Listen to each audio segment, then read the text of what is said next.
जीजा होली में आवारी कर नहीं तांग जीजा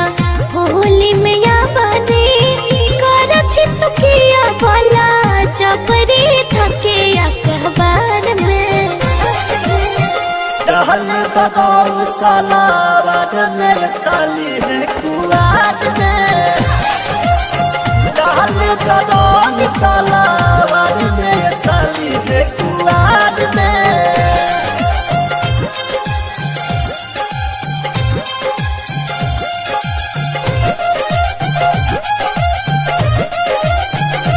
JK Yadav Films.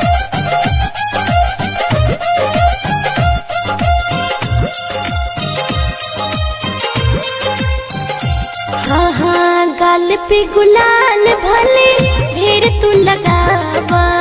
छिए या बिछोट नहीं आदत धरावा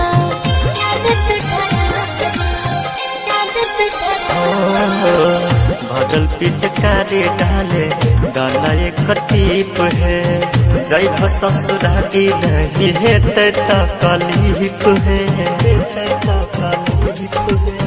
बुझ छी तू अपना के ढेर होशियार जीजा घेर के करे छी किया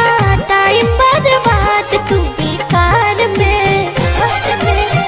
रहल कदम सलावार में साली है कुआर में रहल कदम सलावार में साली है कुआर में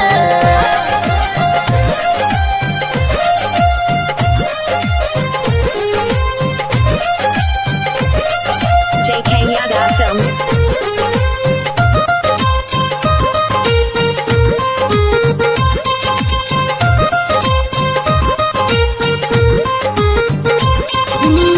सोनू भोजपुरिया जीजा धीर तनी धारा लेके पिचकारी आगा पाछा न तुकारा पाछा न तुकारा पाछा न तुकारा सुनाए सीता नहीं करया नवान है 7 गो 6 साली में एगो तू ही छपा सहन है होई छक शादी जीजू कर बन माना रंग खेल खातिर आई हाँ राइटर बाबलू के संग ससुराल में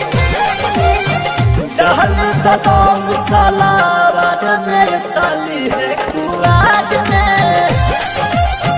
रहल कदम सलावार में साली है